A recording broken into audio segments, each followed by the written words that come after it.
Bago yun ah. May bago. Ay, Tito. Dong, anong balita?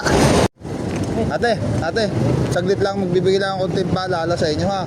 Yung bag mo dapat ay nasa harap, baka madukutan ka ha. Yung kriminal ay parang pag-ibig yan, hindi mo alam kung kailan darating ha. Kaya mag-ingat lagi ha. Baka madukot. Ito si Kuya, patayo tayo, picturean mo na kami. Yan, anong tatak ng iyong ano? Nakamotor ka? Kala ko hindi ay.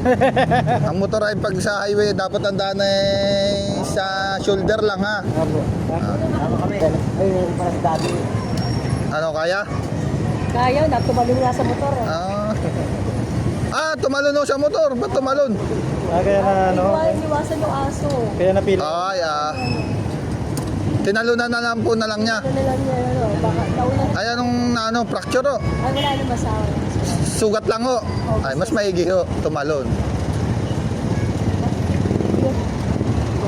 Ayos lang po yung tumalon. Wag lang po yung tumalon ay puso. Puso ko'y mapapayan, mahiwagan sa lamin ko. Wag lang sa puso, baka tumalon sa iba. Nang ba niya aaminin, kanyang tunay na.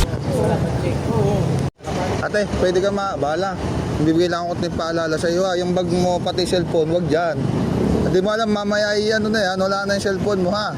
Bahala kapag di mo nakachat yung bebe mo. Ikaw ang pahinga, ang dahil. Pwede ba kayo mabahala ng dalawa? Okay lang ba? Magpapaalala lang ako ha, lagi kayo mag-iingat. Yung mga cellphone, wag nyo susuksok sa bulsa ha. Pati yung bag mo, nasa wallet mo? Dito ma ako. Hawak mo na, nice yan. Lagi kayo mag-iingat at ang kriminal ay parang pag-ibig yan. Hindi nyo alam kung kailan darating ha. Hindi ka naman sa'kin papun. Yeah. Hindi ba madukot ang puso, wag lang cellphone. Mahiwagan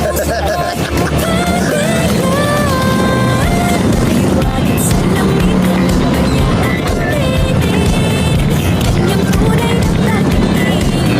Mahiwagan sa lamin ko. Ito si ate. Ate, magbibigay lang akong paalala sa iyo ha. Dapat ang bag mo ay nasa harap dapat ha. Baka pag naglalakad, baka madukot yan. Yung cellphone mo Di baling madukot ay puso, wag lang ang cellphone.